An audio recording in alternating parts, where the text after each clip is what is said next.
Bueno, la cosa fue que mientras Ordoño I estrenaba Corona en Oviedo, lo veíamos ayer, en Córdoba empezaban a ocurrir cosas muy inquietantes. El viejo emir, Abderramán II, cerca de 60 años ya, enfermaba gravemente. Su último gesto de autoridad había sido la convocatoria de un concilio de obispos cristianos, porque él podía hacerlo como cabeza política vigente en Toledo, para tratar de solucionar el problema de los mártires de Córdoba, aquello que le contábamos el otro día. Bueno, no lo pudo resolver, ya lo hemos contado aquí.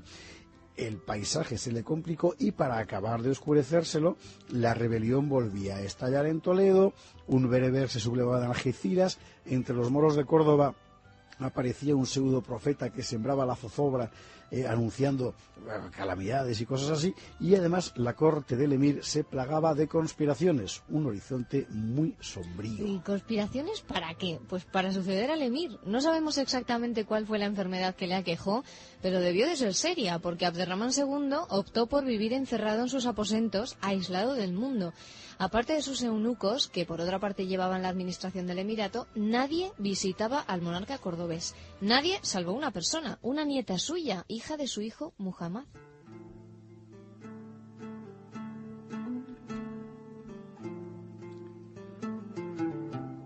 Una nieta, Atentos a la nieta, que va a dar mucho juego, ya verás por qué. Bueno, era evidente que el emir iba a durar muy poco, de manera que no hubo persona en la corte que no se pusiera a conspirar. Abderramán II, de quien ya hemos dicho que sus dos pasiones fundamentales en la vida eran la poesía y las señoras, había tenido un centenar de hijos de ambos sexos. Ojo, un centenar de hijos de ambos sexos.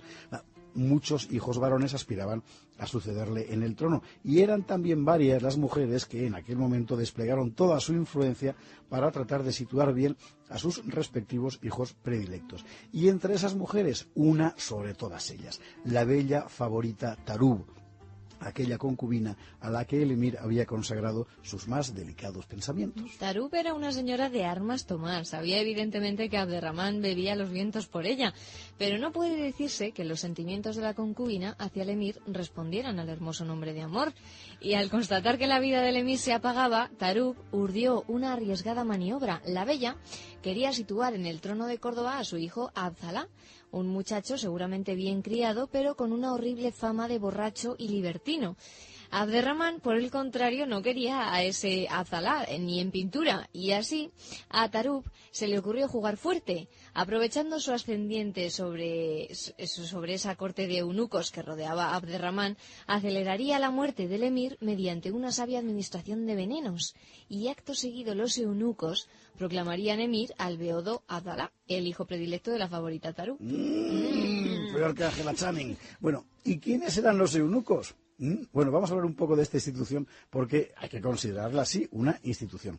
Los eunucos eran funcionarios de la corte con una particularidad evidente, que es que se les había amputado el aparato genital. ¿Por qué? Bueno, hay que remontarse a la... ¿Qué cara pone Almudena? Hay que remontarse a la tradición oriental, desde China hasta el Egipto de los faraones, de entregar el cuidado de los harenes, es decir, de los harenes de mujeres, en fin, a hombres sin posibilidad de reproducirse, por razones obvias de prudencia. Bueno, en el caso de la cultura árabe, los eunucos no solo atendían estas funciones, sino que además fueron convirtiéndose poco a poco en los más fieles asesores y lacayos de los emires. Si quieres, un día te cuento cómo se hacía lo de la amputación, porque se sabe, en fin, es una cosa... Hoy no vamos a alargarla. Sí, mucho. Bueno, la cuestión es que sin dejar de ser esclavos, porque su condición inicial era esa, por eso se los castraba, eran esclavos, sin dejar de serlo, sin embargo...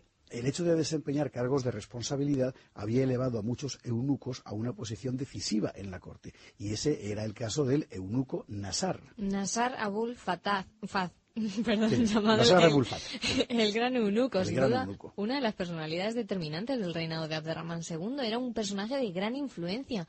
Desde 832 se había encargado de dirigir las obras de ampliación de la mezquita. Hombre inteligente, supo ganarse la confianza del emir.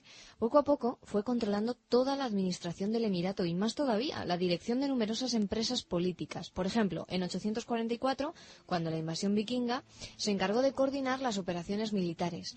Él fue también también quien insistió en que el castigo a los mártires cristianos de Córdoba no fuera una simple ejecución, sino que ésta tuviera lugar en público, para que sirviera de advertencia a todos los cristianos. Eso fue ya en abril de 850. Nasar y la favorita Tarub dominaban la corte. Los dos veían cómo la vida del emir se apagaba. De consuno tramaron el envenenamiento de Abderramán. Sería Nasar quien le acercaría una copa letal. El emir no desconfiaría.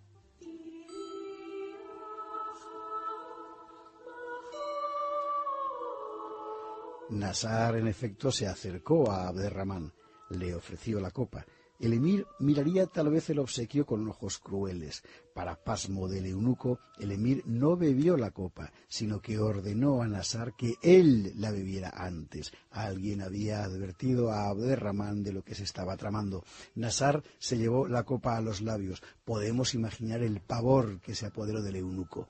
A los pocos segundos, Nasar agonizaba entre horribles convulsiones. El emir había desviado el golpe. Aquello hizo que Abderramán, que ya llevaba una vida muy aislada, se encerrara todavía más, como un galápago en su concha. Nadie le veía jamás, solo aquella muchacha, su nieta, de la que antes hablábamos, la hija de su hijo Muhammad. Pobre este Abderramán, murió solo, de noche, sin nadie a su lado. Sí, pero mira, no envenenado, ¿ves? Nadie más que los eunucos había en los aposentos del emir. Tarub, por su parte, se empleó a que nadie entrara en la cámara del soberano. Aún era posible coronar al borracho Abdalá. Y nadie, en efecto, entró en palacio. Nadie, salvo aquella muchacha, la nieta, que llegó al alcázar envuelta en velos y túnicas. ¿Y qué temer de una muchacha? Claro. Pero es que esta vez la piadosa visita traía una sorpresa. La nieta comenzó a quitarse los velos uno a uno y quien apareció debajo no fue la muchacha, sino su padre, Muhammad, hijo del difunto Abderramán. Así llegó al trono el nuevo emir Muhammad. Era el año de 852. Pero lo que había que hacer para investirse en la calle en el Emirato de Córdoba.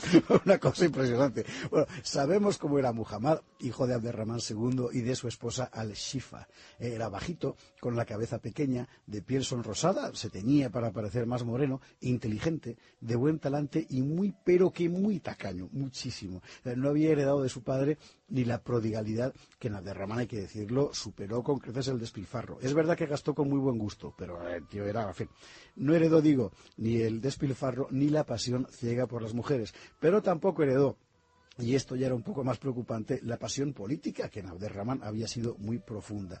De hecho, Muhammad tardará muy poco en confiar los asuntos del Estado a un tal Hasim ibn Abdalaziz.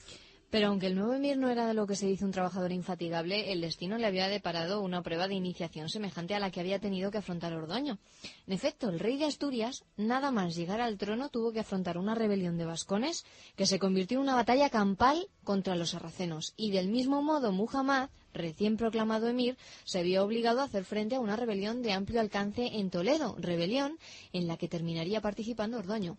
Veamos qué pasó.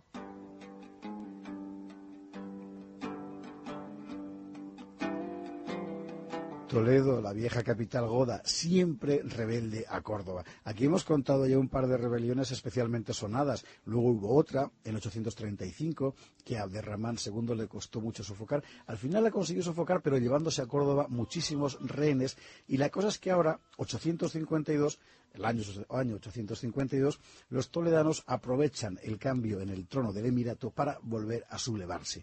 Sin duda era una operación planificada a tiempo atrás. De repente, bajo la dirección de los magnates de la ciudad, la población de Toledo se rebela y apresa al gobernador de Toledo. Con el delegado del emir en su poder, los toledanos exigen un trueque. No le van a soltar hasta que Córdoba libere a los rehenes presos en Toledo los rehenes de Toledo presos en Córdoba desde la rebelión de 835.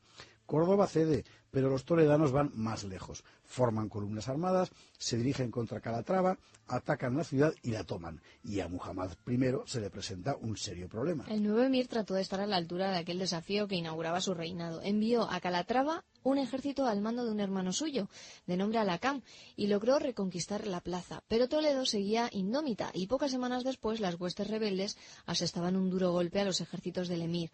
Fue a orillas del Jándula, no lejos de Andújar. Córdoba había enviado un nuevo ejército, esta vez directamente contra Toledo, al mando de los generales Casim y Tamán.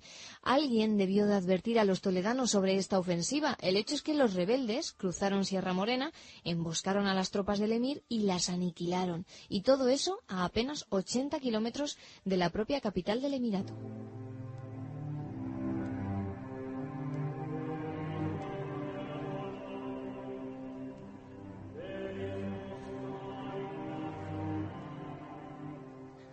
Bueno, para Muhammad era demasiado, evidentemente. Así que el nuevo emir, extremadamente alarmado, resolvió coger el toro por los cuernos. Alineó un poderoso ejército, se puso él mismo al frente y marchó contra Toledo. Era junio de 854. Un gran peligro se cernía sobre la vieja capital de los godos, pero los toledanos habían previsto la acometida del emir y para hacerle frente habían pedido ayuda al único que podía dársela, quien, Ordoño, el rey de Asturias. Y así es como por primera vez se cruzarán las armas del rey cristiano y el emir moro. Pronto veremos cómo fue.